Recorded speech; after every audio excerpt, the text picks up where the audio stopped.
buenas noches a todos, a todas las personas que nos están acompañando.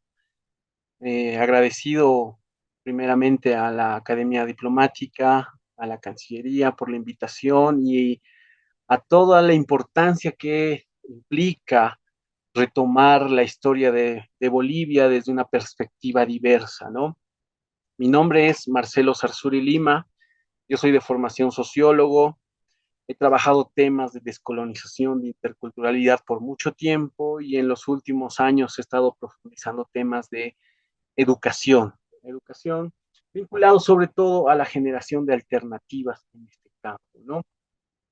Y esto me ha llevado también a generar mucha producción en el tema historiográfico, a la idea de escribir en torno a la historia, ¿no? Y es por eso que en esta sesión se me ha pedido compartir con toda la audiencia que nos acompaña una introducción a la historia de Bolivia, que será como la base para entender lo que luego desarrollarán otros profesionales, otros especialistas en temas de sumo interés para pensar estos 200 años de la fundación de Bolivia, ¿no? Esta celebración del Bicentenario. Ya para empezar, para dar inicio, porque va a ser una exposición corta, el tema que nos llama a esta exposición es como repensar la historia de este espacio geográfico al cual hemos denominado Bolivia, ¿no? No solamente pensar en los 200 años que nos constituyen como un Estado-nación, que luego se va a refundar en base a su plurinacionalidad, sino también pensar en lo que constituye a ese espacio denominado Bolivia. Y para ello voy a dar como una introducción casi teórica para entender la forma en cómo la historia ha sido contada y la necesidad de abrir el espacio de debate, de reflexión, pero sobre todo de diálogo para entender otras formas de narrar, de contar, de hacer historia. Creo que estamos en un momento histórico muy importante, no solamente por la celebración de los 200 años, sino también por el momento político que vive Bolivia. No es casual que estos 200 años hayan llegado en un momento político muy singular para la historia boliviana, ¿no? Donde ha habido la ebullición de un movimiento nacional popular desde abajo, como nunca antes vimos en la historia, haya dado lugar a un partido político, un movimiento partido que ha transformado la historia de este país. Y que llegado a este momento de los 200 años, hay una narrativa que se está consolidando en torno a el llegar al final de un ciclo político. Sin embargo, cuando uno revisa la historia de este país, va a empezar a tejer, a trenzar de que lo que hemos vivido en los últimos 20 años, con, un, con una emergencia de lo indígena, no ha sido tejido solamente por un ciclo político, ha sido tejido a lo largo de la historia de este país. Y por ello es importante repensar esta historia, darle nuevos elementos que nos permitan pensar el presente y construir nuestro futuro. A eso está abocada esta introducción a la historia de Bolivia, ¿no? Ahí brevemente, como un elemento introductorio, hay un debate interesante dentro de la historiografía nacional que lo han llevado adelante muchos historiadores, no solamente nacionales, sino también los que se han denominado bolivianistas, ¿no? Los bolivianistas son personas, historiadores, que vienen de otros países, Estados Unidos, Francia, principalmente, y que se dedican al estudio de la historia boliviana. Y bueno, desde hace mucho tiempo han empezado como a reflexionar sobre los diferentes ciclos de la historia de Bolivia, ¿no? Cómo se ha ido construyendo la historia de Bolivia. Y una línea clara dentro de este debate es la crítica hacia el presidencialismo, ¿no? La historia de Bolivia que se ha construido desde el presidencialismo, ¿no? La clásica historia de primero fue presidente tal, luego pasamos por tal, y hay una linealidad en esa historia que es muy presidencialista, ¿no? Luego ha habido como un auge, una emergencia de los famosos ciclos políticos, ¿no? Los famosos ciclos políticos que caracterizan de alguna forma al Estado-nación, ¿no? Hemos pasado de la independencia a la constitución de una república, luego el Estado conservador, el Estado liberal, el Estado del nacionalismo revolucionario, épocas de dictaduras, el neoliberalismo y luego la emergencia de la plurinacionalidad, ¿no? Algo que critican mucho los historiadores de esta forma de contar la historia es de que se centra mucho en el Estado-nación, de que el actor principal de esta forma de narrar la historia termina siendo el Estado, el sujeto se vuelve el Estado. Las personas, los grupos, las clases, las etnias, los pueblos indígenas, solamente son un actor más dentro de la historia principal que consolida la historia del Estado-Nación, ¿no? De hecho, es muy fuerte esta narrativa estadocéntrica en torno a la historiografía, que ha abierto una beta muy grande para reflexionar sobre las otras historias. Y algo muy singular que ha pasado en Bolivia desde la década de los 60 es de que se ha empezado a construir una otra historia a partir de la emergencia de un sujeto, de un actor político central en la historia de este país, como es el sujeto indígena. Cuando uno hace historia intelectual, empieza a ver que los 60, los 70 van a ser un momento muy especial, donde no solo van a surgir una serie de historiadores bolivianistas que van a dar lugar a lo que luego se denominará la historia andina o la historia de los Andes, sino también que va a haber una emergencia de historiadores de origen indígena y van a dar lugar a una renovación en torno a la historiografía boliviana, que es lo que nos va a llevar a una serie de textos muy importantes para entender la historia nacional, como es, por ejemplo, la historia que narrada desde Zabaleta Mercado, este famoso sociólogo boliviano, en lo nacional popular, o este otro libro, Oprimidos pero no vencidos, de Silvia Rivera, otra socióloga boliviana, que van a ser los momentos cúlpides, cúspides, donde la historiografía venida desde otros actores van a empezar a englobarse como totales. Pero va a ser una historia de casi 30, 40 años que van a dar lugar a lo que Javier Albó o Joseph Barnadas denominan la cara india y campesina de nuestra historia, ¿no? Esta idea de narrar desde otros sujetos, de desmembrar la historia estadocéntrica o presidencialista, darle lugar a la emergencia de otros actores.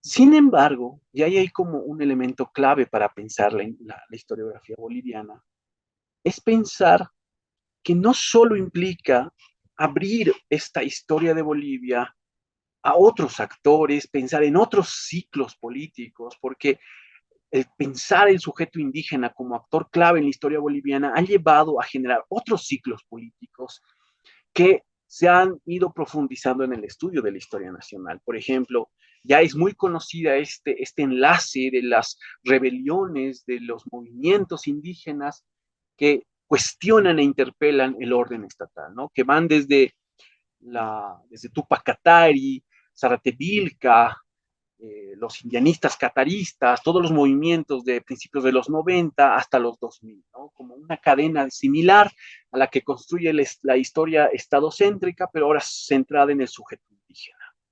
Con similares contenidos, pero con otros ciclos, enclavan en alguno de estos puntos su narrativa histórica.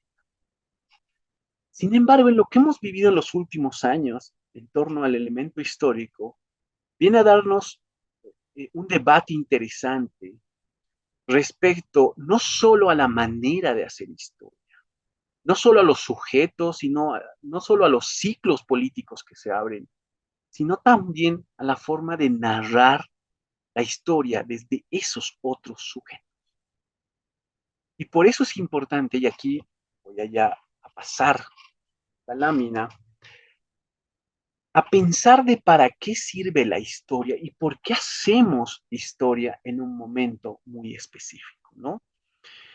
El singular momento político que hemos vivido en los últimos 20 años con la refundación de Bolivia y la consolidación de un Estado plurinacional que se sustenta en esa diversidad indígena, tiene que ver no solamente con la emergencia de un actor político central en la historia y en el quehacer de este país, sino también en repensar la historia como tal.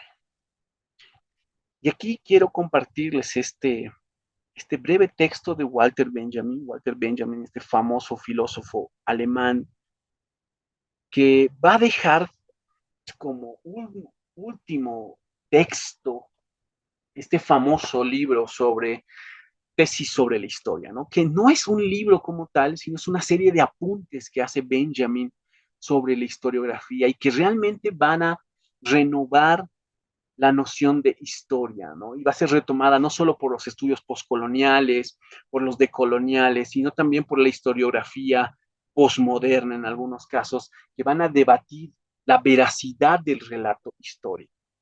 ¿Qué nos dice Benjamin? Y ya con esto voy a dar como todo el adelanto teórico, ¿no? Articular históricamente el pasado, dirá Benjamin, no significa conocerlo tal como verdaderamente fue. Ahí hay una crítica fuerte a la idea de veracidad en la historia.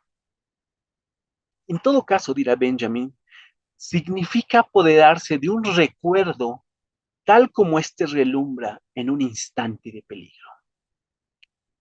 De lo que se trata para el materialismo histórico, dirá Benjamin, es de atrapar de una imagen del pasado tal como ésta se le enfoca de repente al sujeto histórico en el instante de peligro. El peligro amenaza tanto la permanencia de la tradición como a los receptores de la misma.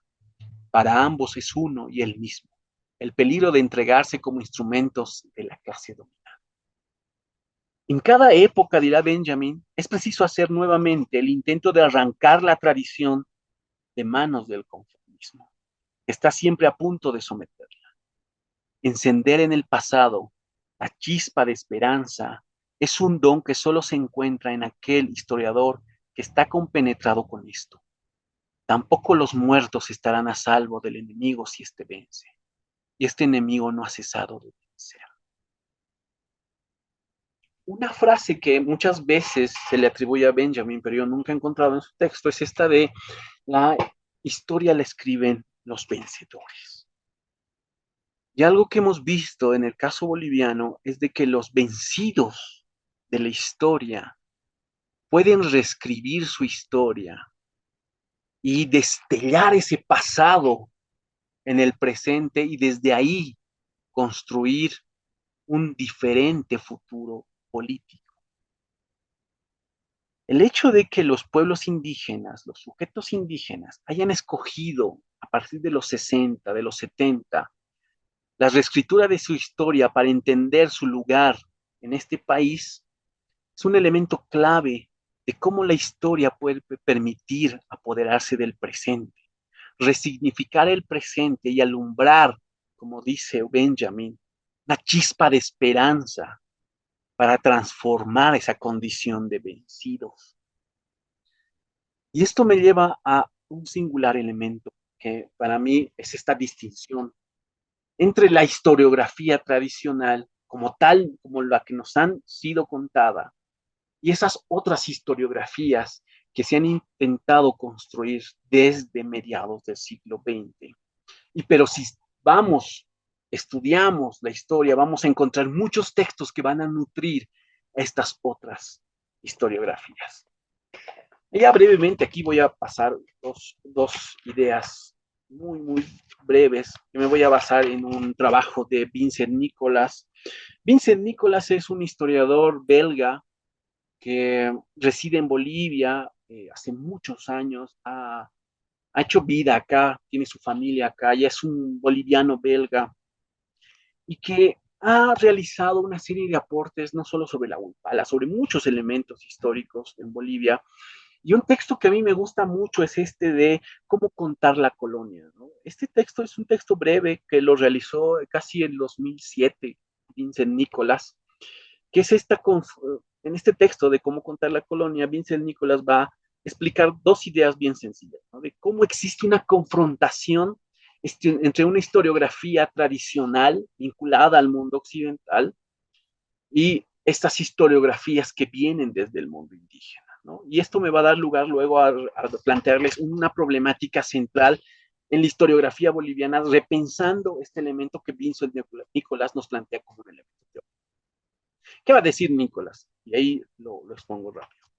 Nicolás nos va a decir que la historiografía tradicional, esta que se ha construido desde el mundo occidental, tiene una serie de características de las cuales se ha valido un poder académico, ¿no? Y uno de los principales de la historiografía tradicional occidental es que han intentado como generar un cuidado en torno a la veracidad. Esto implica, dirá Nicolás, una diferencia entre las ciencias de la prueba y las ciencias de la huella. ¿Cuáles son las ciencias de la prueba? Nicolás dirá que las ciencias de la prueba son estas que están vinculadas a la ciencia convencional, ¿no? A la que usamos en los laboratorios, hacemos pruebas y que nos van a dar elementos tácitos para comprobar una verdad científica. A diferencia de las ciencias de la prueba, la historia, la sociología, la antropología y muchas otras ciencias sociales y humanas son como ciencias de la huella. ¿Por qué? Porque a diferencia de estas ciencias que se hacen en laboratorios, haciendo procedimientos científicos de laboratorio, las ciencias de la huella lo que hacen es acumular una serie de pistas, interpretarlas y generar una reconstrucción de lo ocurrido, así como una investigación policial. Lo que hace la historia, la historiografía tradicional, es recopilar una serie de datos, de huellas, en los archivos. Los archivos van a ser un documento esencial en la forma de construir narración histórica. El documento de tal año nos dice esto, la carta de tal año, muchos documentos históricos. A partir de esto, el historiador va a generar una veracidad sobre el relato, la narrativa que va. Lo que estoy diciendo, dirá el historiador, está basado en archivos, en documentos que son la veracidad, la huella de aquello que les estoy contando. Por eso mucho se habla en torno, es un debate en la historiografía en torno a la verdad, ¿no? ¿Quién tiene la verdad en la historia? Aquel que puede acceder a los archivos y a partir de ellos contarnos una historia respecto a lo que ocurre. Esa será una característica de la historiografía tradicional. Un segundo elemento será el elemento cronológico. Como ustedes tienen o saben, la cronología tiene una lógica secuencial lineal de contar las historias, ¿no? En 1825 se fundó Bolivia, en 1826 se hizo la primera asamblea, en 1827 vamos a ir contando secuencialmente, linealmente, a partir de fechas históricas, lo que ocurrió, lo que hemos, a partir del estudio de los archivos, reconstruido sobre lo que ocurrió. Esto claramente tiene una lógica en torno a la forma como debe contarse la historia y tiene que ver con el fechado de los documentos, ¿no? El fechado de los documentos nos va a dar una lógica del tiempo lineal y a partir de eso podemos hacer una reconstrucción de lo que pasó. Y por último, y esto se les da central, dirá Nicolás, a partir de los otros dos componentes, el historiador lo que hace es generar un relato que va a totalizar lo que va a pasar o lo que pasó. Nicolás dirá, no hay historia sin relato. El oficio del historiador, el oficio de la historia como tal, es contar historias. Al momento de contar las historias, hay como una lógica de englobar lo que pasó. No podemos desmenuzar todas las historias, así que vamos a generar un relato de lo que pasó que intente totalizar ese tiempo histórico al cual estamos estudiando. Es así que entendemos que el Estado liberal nació después de la Guerra Federal y que implicó la emergencia de un poderío vinculado a la minería del estaño y que va a cambiar la sede política del país, nos traerá la paz y habrá una transformación de las élites. Tiempo después asumirán los gobiernos militares, que será la emergencia de otro poder político que luego terminará en la revolución del 50. O sea, empezamos a hacer relatos totalizadores sobre los. Vincent Nicholas dirá que esto es como una lógica tradicional de construir historia. Así nos han enseñado a construir los relatos históricos. No hay una forma de escaparle a esto, aunque por más de que queramos intentar construir otra historiografía, siempre caemos en la lógica de la cronología, de los documentos y de intentar generar una totalización sobre lo que pasó. A partir de esto, Vincent Nicholas, pero acompañado con muchos otros historiadores, generarán esta idea de que existen otras formas de narrar la historia y que estará centrado principalmente en la manera como los sujetos indígenas, o vinculados sobre todo al mundo andino, narrarán sus propias historias, no solamente como sujetos, no en una especie de biografía, sino en una historia de su colectividad, de su pueblo, de su nación. Vincent Nicholas dirá que un elemento clave de la historiografía que viene desde el mundo indígena es esta diferenciación entre el pasado testimonial y el pasado no testimonial, ¿no? O sea, el pasado que yo he vivenciado, he vivido, y aquel que no he vivido es el que me lo han contado. Nicolás se basará en muchas palabras que existen, por ejemplo, en el Aymara o en el Quechua, en donde claramente hay una diferenciación entre un verbo que implica el uso en primera persona de que yo he visto, yo he vivenciado eso que estoy narrando, y aquello que yo cuento, pero que en la palabra que estoy utilizando claramente va a identificar quién me lo ha dicho. Por ejemplo, y ahí esto es una palabra que utiliza Vincent Nicholas, jamurca es una palabra que va a designar que él ha venido, alguien ha venido. A diferencia del jamurca, hay otra palabra, el jamusca, para designar que él también ha venido, pero que yo no lo he vivenciado. Él ha venido, pero me han dicho que él ha venido. Esta diferenciación entre el pasado testimonial y no testimonial implica que todo lo que yo voy a contar, todo lo que yo voy a narrar como sujeto, tiene como fuente la narración oral. Por ende, el pasado no solamente es una reconstrucción a partir del archivo y del documento, sino es un pasado narrado. Alguien contó, alguien dijo sobre lo que pasó. De esa forma, la historiografía andina no cae en esta idea del realismo, de pensar de que todo lo que está narrando el historiador es verdad. En todo caso, plantea la idea de que el pasado que estoy contando, que estoy narrando, es un pasado construido a partir de la transmisión de generación en generación, a partir de la narración y la oralidad.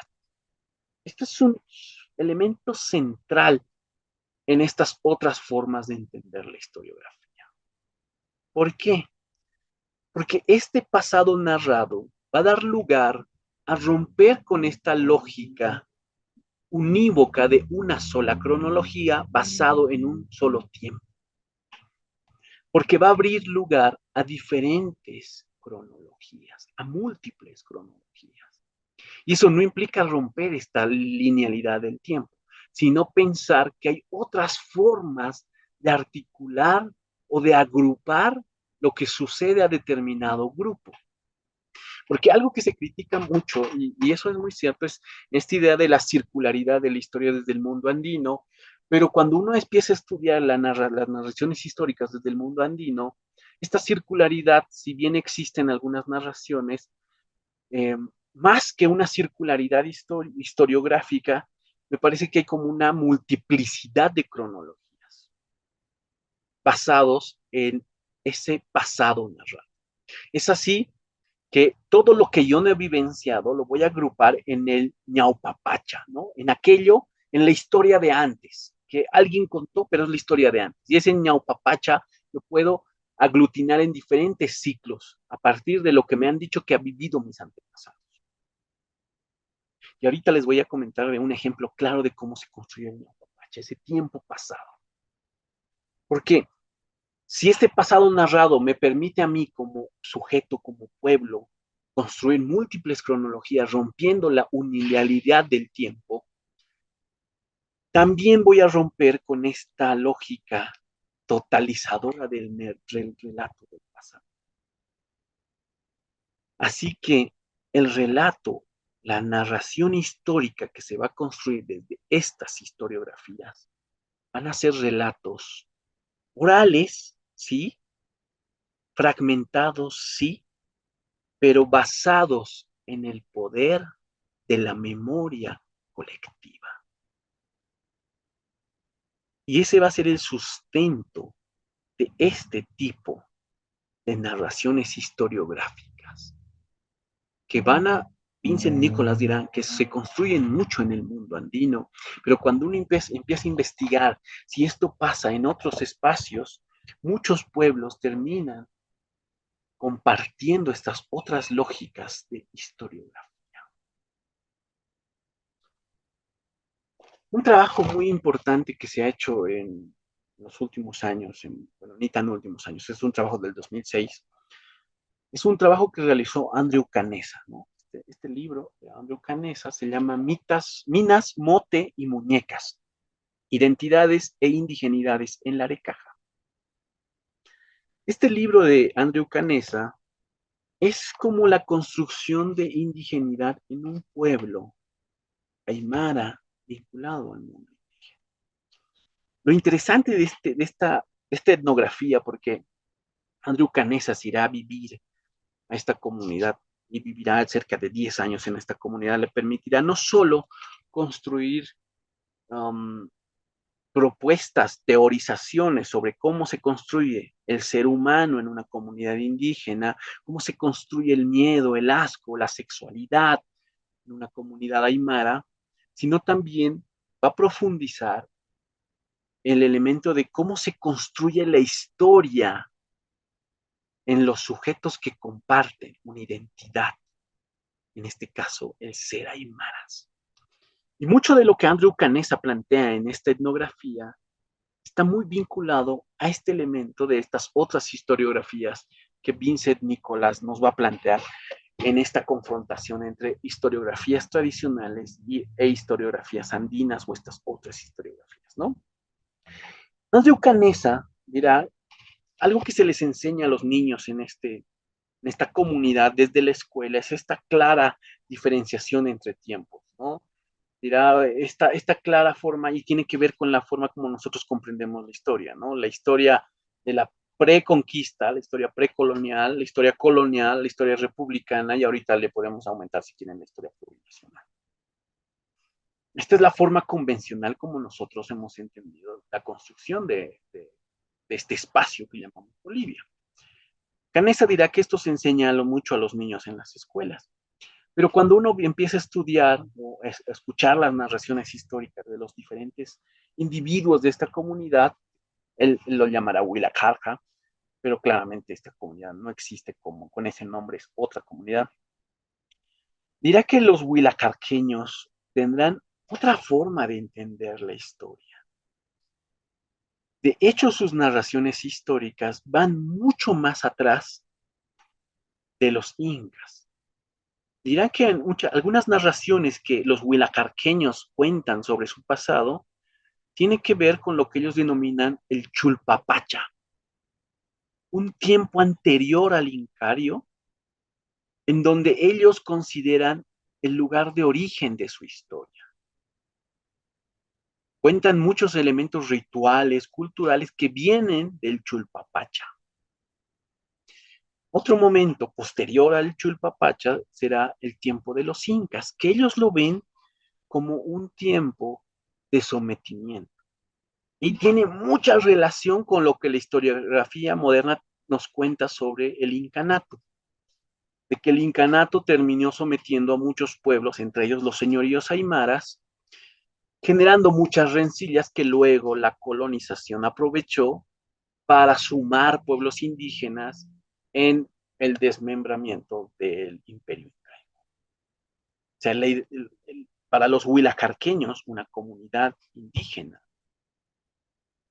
actual, los incas tienen una forma de la que se cuenta el pasado y que no tiene ninguna diferenciación para ellos con la colonización. De hecho, la colonización no aparece en el relato de los huilacarqueños como un momento histórico diferente al de los incas, tanto que lo articulan el periodo de los incas con la colonización y lo hacen ver como un solo tiempo. Lo que sí aparece después en los relatos de los huilacarqueños es las historias de la República. La emergencia de la República será un elemento central que va a cortar muchos de las historiografías, de las narraciones históricas sobre la colonización. Y luego llevarán a plantear como otro momento histórico para los huilacarqueños, la guerra de Janco Carca, que será este momento en los 20, donde muchas comunidades se van a enfrentar al poder hacendario. Similares historiografías uno puede encontrar en muchos otros relatos, en otras comunidades, que tienen que ver con otras formas de contar el pasado, no solamente con la historiografía convencional y tradicional que nos ha dejado. Esto me va a llevar al punto, y aquí quiero ya detenerme para luego plantear un punto de cierre. Alison Spedding es una antropóloga inglesa que desde los 80 se quedó a vivir en este país. Es una de las antropólogas más reconocidas en Bolivia. Alison Spedding escribió un texto que se llama El Quinto Horizonte, un texto que muy pocas personas conocen y lo planteó en el marco de la reunión anual de etnología que antes la hacía el MUSEF en La Paz. En este texto, Alison Spedding, con lo crítica que es, hace una crítica mucho a muchas idealizaciones sobre el mundo indígena, pero algo que va a contar o va a defender esta antropóloga es esta diferenciación en la manera en contar las historias de los pueblos. Ella va a decir que los pueblos que usualmente se consolidan como naciones modernas tienen una historia continuista de su pasado. Sin embargo, las naciones, los países que no logran consolidarse como tal, siempre presentan una historia rupturista del pasado. En el caso boliviano, es muy singular la manera como se nos cuenta la historia. Siempre estamos viviendo revoluciones que intentan no solo reescribir el pasado, sino generar una ruptura total con el pasado. Por ejemplo, cuando pensamos en los pueblos indígenas antes de la colonización, pensamos en un mundo totalmente diferente.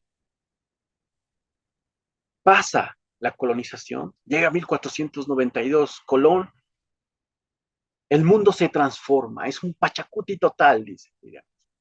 Se va a transformar y es una cosa muy diferente, como si esto hubiera sido una ruptura con lo precolonial. Luego llegará otro momento histórico que se mostrará como una ruptura total con el pasado. En este caso no fue la independencia del país. Ya lo plantearán. ¿Será la guerra federal o la revolución del 52 u otro momento cúspide de la historia que se mostrará como tal, como un parteaguas de la historia? Constantemente estamos generando revoluciones historiográficas para intentar mostrarnos que no tenemos nada de aquel pasado a partir de esta ruptura. Y la forma como hemos construido la historiografía del Estado plurinacional muchas veces se asemeja a esa historia rupturista. Sin embargo, cuando analizamos esta historiografía que viene desde sujetos indígenas, desde pueblos indígenas, no desde sus intelectuales. Hay otra lógica de continuidad de su historia que le permite configurarse como un pueblo indígena en el presente, con una memoria histórica que genera otros ciclos políticos, otras narraciones históricas para darle continuidad a su presente. Y esto era algo que criticará mucho Alison Spedding y dirá con esta tesis de del quinto horizonte algo muy singular, de que mucha de nuestra historiografía plantea de que la colonización fue un parteaguas total de nuestra historia, de que fue el acabose de los pueblos indígenas y que de ahí se abrió una historia de sometimiento y subalternización total, que sí es cierto en muchos sentidos, pero que no permite entender por qué un sujeto como el sujeto indígena persiste, permanece hasta el presente, no solamente como un sujeto vencido por la historia, subalternizado, explotado, dominado, sino también como un sujeto, como un pueblo, como naciones que tienen un poder en la memoria, en sus formas económicas, en sus formas políticas, que en su momento interpelaron al poder estatal y empezaron a querer construir su horizonte político a partir de su idea, de su noción de indigenidad. Porque cuando uno estudia cómo los huilacarqueños entienden su pasado, permite entender que ellos son mucho más que una colonización, que ellos son mucho más que el incario, que ellos son mucho más que el chulpapacha, que ellos son mucho más que la revolución del 52, que no solamente son la suma de eso, que son mucho más que todo eso que les permite ser un pueblo, una nación en el presente. Y esto es algo muy importante para entender la forma como construimos una historia, no solamente una historia crítica del presente, sino es una historia renovadora de nuestro futuro político.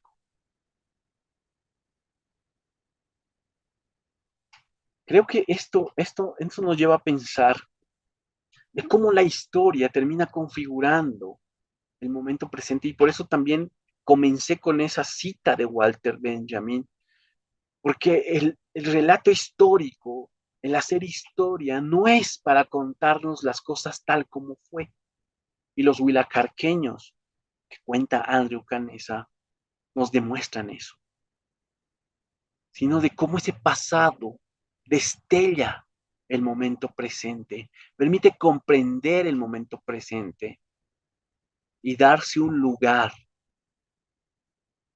en esta historia y en lo que viene, en el devenir de la historia, que le permite afrontar el futuro como un pueblo, como una nación. Por eso esta lógica de continuidad sí hay que construirla. Alison Spedding será muy crítica a eso, porque algo que hemos contado de una forma superficial sigue siendo el momento más constitutivo de nuestra historia, que es la colonización de este espacio. Creemos, y sí, que existió esta radicalidad, otredad entre lo que había en este espacio, en esta tierra, y lo que vino desde otros espacios. Sí había una radicalidad, pero terminaron configurando un sistema, un orden político que se reproduce constantemente. Y si los pueblos indígenas pudieron sobrellevar este momento político catastrófico para ellos, porque los ubicó en el lugar de explotados y dominados de la historia, pudieron sobrellevar y traer al presente toda una interpelación que no solamente es cultural, sino también es de sujetos políticos que hacen, en este caso, que hicieron desde su lugar de vencidos de la historia, un lugar para interpelar constantemente el presente.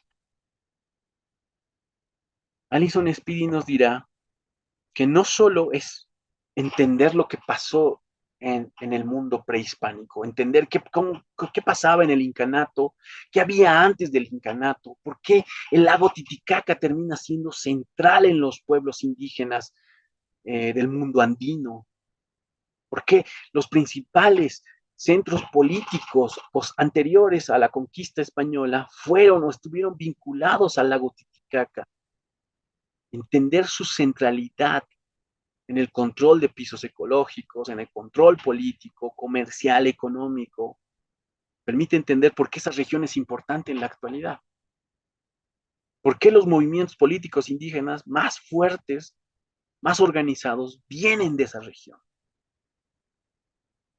Pero entender también cómo sobrellevaron la catástrofe que implicó la colonización. Hay un antropólogo, un arqueólogo, también es antropólogo peruano, se llama Luis Guillermo Lumbreras. Para aquellos que estén interesados, Luis Guillermo Lumbreras es, creo yo, uno de los más importantes arqueólogos que tiene América Latina, porque terminó generando una historiografía continuista muy grande sobre este territorio, ¿no? Entendiendo muy bien lo que pasaba antes del incanato, los señoríos aymaras, todos los pueblos que existían mucho antes, ¿no? Y Luis Guillermo Lumbreras va a decir algo muy importante que es central para esto que les estoy planteando, ¿no? La colonización no solamente es un momento político de subalternización del indígena o de lo indígena, ¿no? Porque lo indígena es una constitución o se constituye en la colonización. Antes de la colonización no existía lo indígena, era una diversidad de pueblos.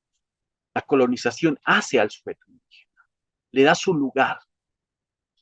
Pero algo que dice Luis Guillermo Lumbreras y que me parece central en esta historia, tratar de reinterpretar nuestra historia, y va a decir que algo que hace la colonización de, de la Via Yala, para darle un nombre, es de que ha condenado a todo lo que existía en el mundo andino anterior a la colonización como algo obsoleto, como algo que solo vive en el pasado. Así que toda la tecnología, toda la producción, todo lo que hicieron muchas culturas en el mundo andino, terminaron siendo elementos de retraso y del pasado arcaico. Dirá Lumbreras que algo que la colonización hizo fue truncar la revolución neolítica en este territorio. ¿Qué quiere decir esto? Quiere decir que la revolución que existió en muchas de las culturas en este territorio fue una revolución de domesticación, no solamente de animales, sino también de plantas.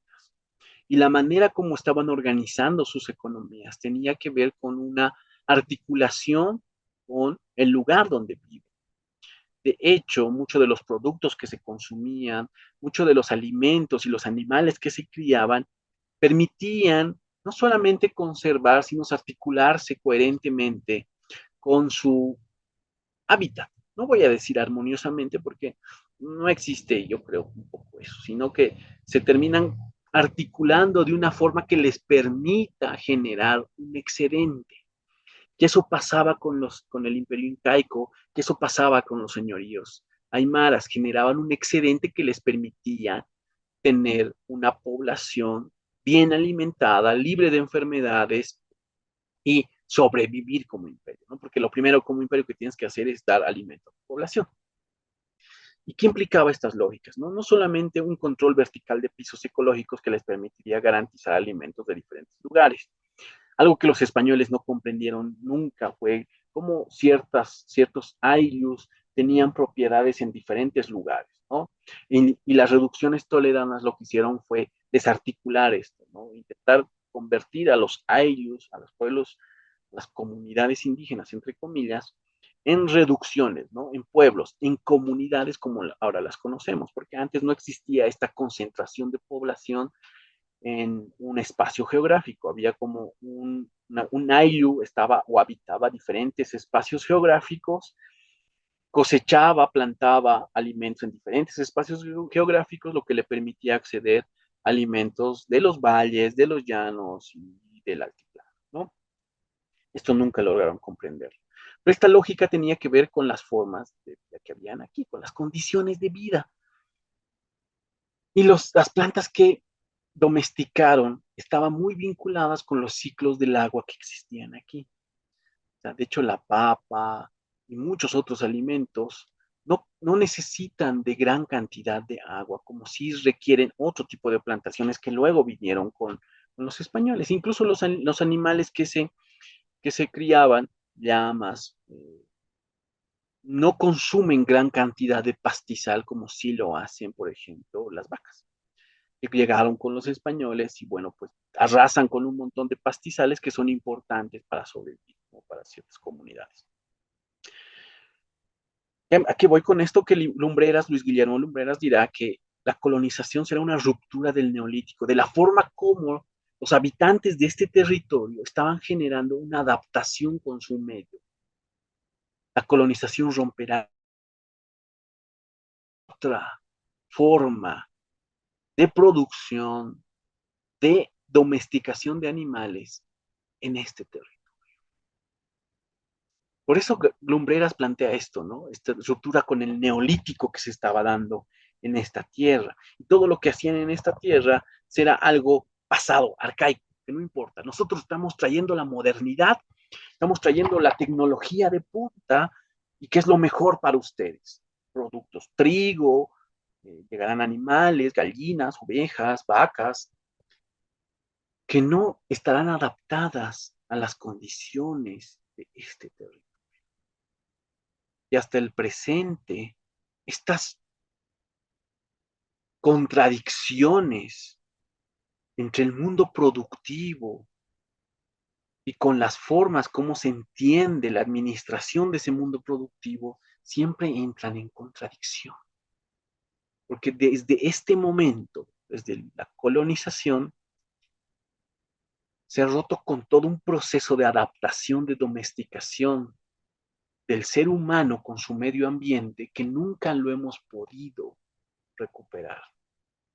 Y si bien los pueblos indígenas, que luego se convirtieron en comunidades indígenas, intentaron mantener ciertos elementos productivos, nunca pudieron lograr el excedente que tenían antes de la conquista.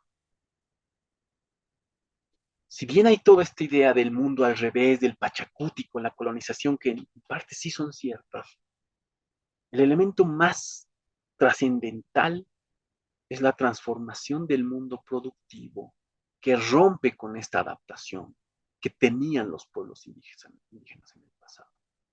Y si algo hace las reformas toledanas, es traer muchas de las formas de organización del trabajo, de organización de la mano de obra, de la fuerza del trabajo, del territorio, de los pueblos anteriores a la conquista, para servir al sistema colonial. Las reformas toledanas son la manera en cómo el sistema colonial adapta muchas lógicas de trabajo, lógicas productivas de los pueblos indígenas antes de la colonización al servicio de la corona y la extracción de excedentes a partir de él. No fue una total aniquilación, lo mantuvieron a propósito, mantuvieron y generaron a los indígenas porque les permitía extraer mayor excedente a la lógica colonial. Y de hecho la república va a ser parte de esa lógica.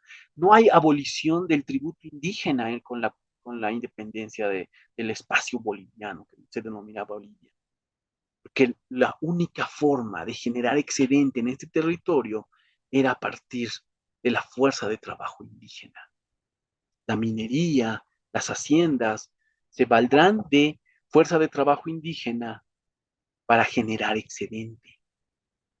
Por eso Zabaleta Mercado dirá que un elemento clave en la historia nacional, la única forma de hacer dinero, de generar riqueza y excedente es con la mano de obra indígena.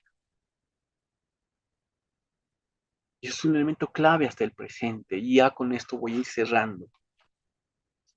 Zabaleta Mercado, en este libro Lo Nacional Popular, ya que un elemento contradictorio en la paradoja señorial tiene que ver con el momento jurídico tributario y el momento estructural productivo. Él dirá que este momento jurídico tributario y este momento estructural productivo muchas veces chocan en la historia de este país. Y si han ido siguiendo lo que he estado exponiendo, este momento estructural productivo tiene que ver con estas lógicas productivas de organización del trabajo que los pueblos indígenas han ido manteniendo, no solamente desde el mundo prehispánico, sino también a través de la colonización hasta el presente. Y que entran en contradicción con este momento jurídico tributario, con la lógica, cómo las formas jurídicas intentan administrar la cuestión agraria. Un elemento clave en el trabajo de Zabaleta Mercado tiene que ver con estas dos lógicas, lo productivo y el sistema de administración que tienes en torno a lo productivo.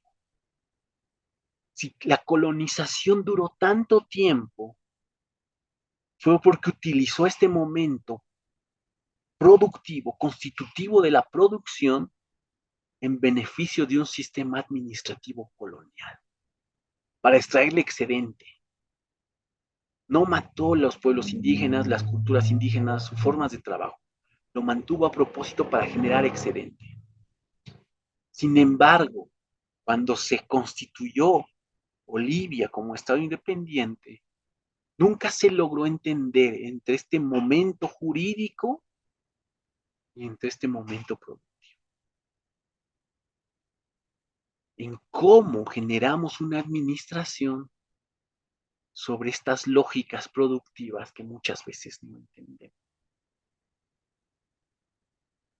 Y ese es un debate, una contradicción que permanece hasta el presente en la historia nacional.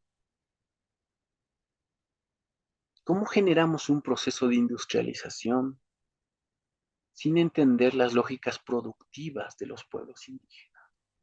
Sin articularnos a los complejos productivos de las regiones en donde la base son pueblos indígenas que mantienen y tienen formas productivas que las han mantenido a lo largo del tiempo. ¿Cómo articulamos esta introducción de una fábrica, de una procesadora, ya sea de papas, de verduras, con estas otras lógicas productivas? ¿Cómo casamos eso? ¿Cómo articulamos los sistemas propietarios del mundo moderno con esas lógicas comunitarias? Esas tensiones son las que siguen hasta el presente, que permanecen hasta el presente, que nos permiten pensar por qué la colonización se mantuvo tanto tiempo y por qué la república y luego el Estado plurinacional constantemente entran en ciclos de auge y caída, auge y caída. Porque estos dos elementos constitutivos de nuestra historia, productivo, basado entre el mundo indígena y el sistema de administración, el sistema jurídico administrativo, la forma como construimos leyes, lo burocrático, se articula con esto. Cuando logremos generar una articulación, comprender realmente esto, podemos tal vez generar una apuesta diferente. Nada más, quiero dejar esto ahí. Tenía muchos otros temas para tocar. Fue difícil intentar generar una articulación para darles una introducción a la historia nacional. No quería contarles momentos episódicos sobre lo que implica pensar Bolivia en sus 200 años. Quería darles un elemento clave para entender la historia nacional a partir de un fundamento teórico-analítico que les permita pensar no solamente los 200 años de este país, sino también de las formas que los pueblos indígenas traen desde mucho más atrás y que tienen que ver con sus revoluciones productivas y que las traen hasta el presente. Esto nos da un enfoque diferente, no solamente de hacer historia, sino de entender el presente, de afrontar el presente, porque en un momento como el actual, donde se habla de reformas estructurales, de volver a ciertas lógicas del pasado, no estamos asumiendo al sujeto central de este proceso, que tiene detrás suyo una fuerza productiva que alimenta este país. Este país no es alimentado por la agroindustria, por la soya, no es alimentado por esos individuos, esos sujetos o esa industria. Es alimentado por indígenas, campesinos que producen a lo largo y ancho de este país y que llenan nuestros mercados con su producción, producción que viene desde lógicas atrás, desde siglos atrás, desde el Chulpapacha para los huiracarqueños, que es necesario entenderlo, no como una continuidad sin transformación e innovación, sino como una continuidad que constantemente genera innovaciones endógenas. Porque algo que tiene el mundo indígena, que le ha permitido pervivir hasta el presente, es esta resistencia en la adaptación constante y en la generación de innovaciones endógenas que lo vuelven un sujeto del presente, hacedor de la historia y de nuestra historia. Muchas gracias por su atención. Muchas gracias por la invitación. Hasta luego.